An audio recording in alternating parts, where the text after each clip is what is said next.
Looking back on this channel, I've done quite a bit with Ground Zeroes. Reviewing how it amplifies the story experience in Phantom Pain, doing a gun list on it, having a playthrough of the main mission, and Deja Vu. Twice. I've even included Ground Zero specific moves in my latest CQC analysis. But I never reviewed it as its own game, which is strange because this was among the first Metal Gear games I played as a zitty, prepubescent kid. So without further ado, let's review Metal Gear Solid 5 Ground Zeroes. Kept you waiting, huh? So to start, immediately I have to point out how the control scheme is the tightest it's ever been, only being outshined by Metal Gear Solid 5. Of course, it's not flawless. Some animations can be awkward, specifically when you jump and try to do that roll thing that you do in 5, but instead Snake will just jank onto his feet. There's only one crawling speed, and you can't really use dumpsters to hide bodies.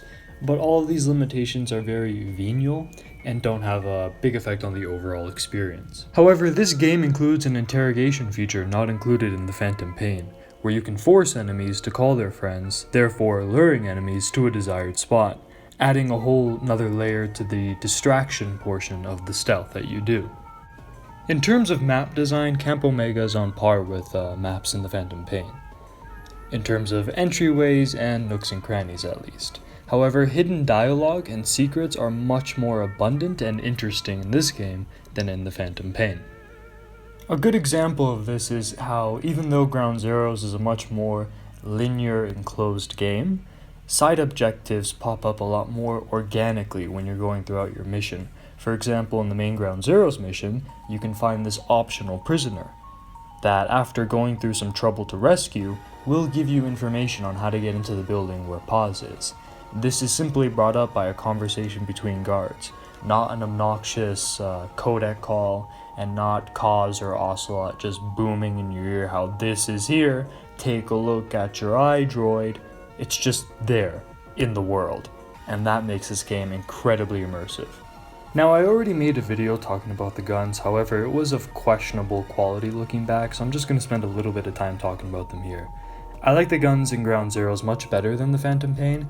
Because it's such an enclosed area and a little bit more limited, each gun really shines in its own utility, in the sense that the sniper is really used just for sniping, not breaking entire missions, like in the Phantom Pain.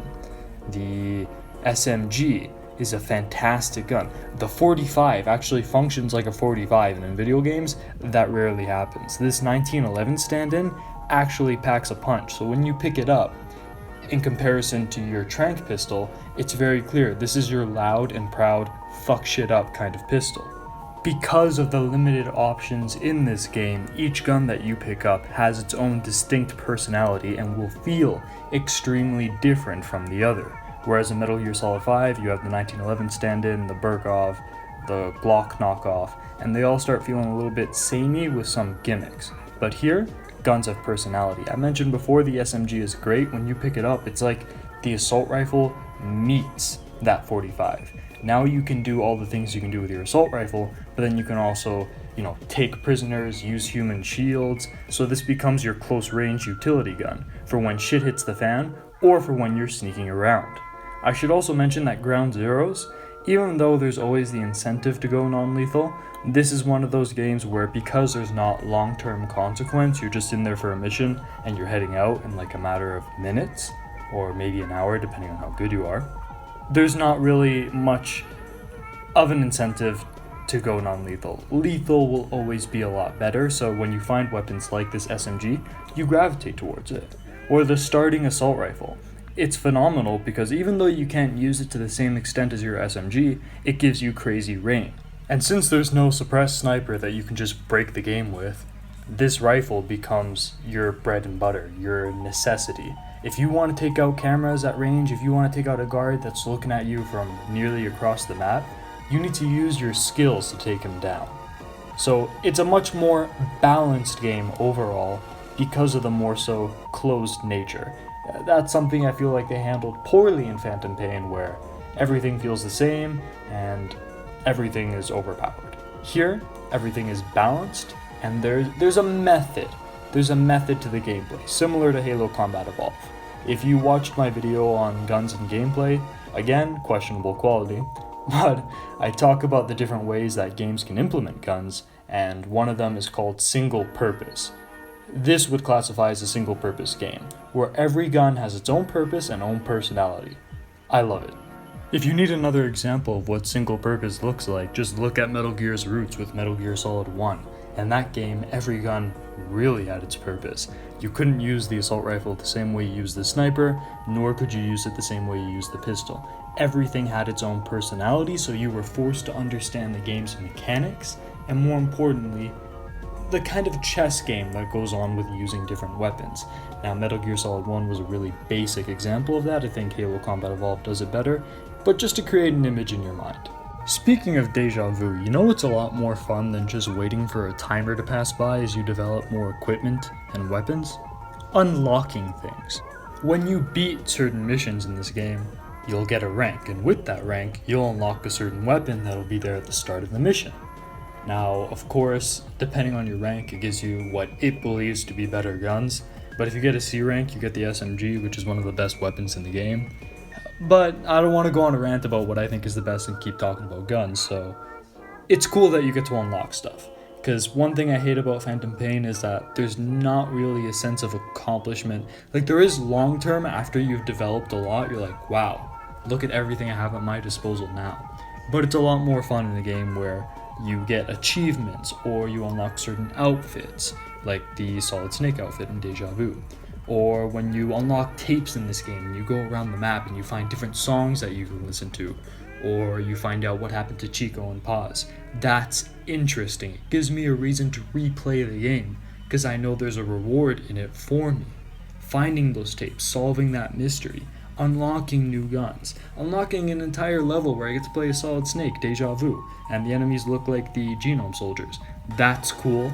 That brings me into a game. Also, when I first played this game, I did so on PS3, and on the PS3 version, what you could do was put your own music in. I don't know what it was for other consoles, but putting my own chopper music and having, I don't know, my favorite anime opening play as it like comes in to swoop me out of a mission was some of the coolest memories of my childhood, so I just want to give that a shout out real fast. Another thing that's really special about Ground Zeroes in terms of the whole overall Metal Gear Solid 5 experience is that it includes a difficulty selection. This makes the game a hell of a lot more immersive, because unlike Phantom Pain, Snake can't take like 10 5.56 headshots to the head and just recover. If you get shot like once or twice in hard mode, most of the time you die. I like that. I like my difficulty, and I'm sure you guys know by now, I like my immersion. Moving on to talk about the story now, the first half still has that, even though it's darker, an upbeat kind of Peace Walker feel. I like that because I really enjoyed the story in Peace Walker. Kaz still isn't the bitter cynic yet, and his messages and personality really come through. That this is still the guy that Big Boss trusts with his life. You still got that Peace Walker bromance that you can feel under here, especially in this scene.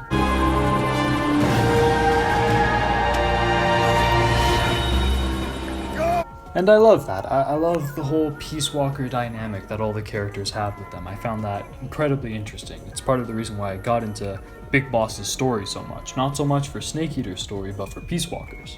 And this game handles that all really well in terms of how it morphs it. Chico and Paz getting kidnapped have weight, because you have an entire other game that builds up their characters. So if you played Peace Walker, you know these characters. Something is really at stake. It's not just Prisoner X and Prisoner Y like it constantly is in Metal Gear Solid 5. You care what happens to Chico and Paz. In your own way, to a certain extent, but it's more so than, for example, Code Talker. Speaking of more interesting characters in Ground Zeroes, Skullface at this point was still to be taken seriously. He was intimidating.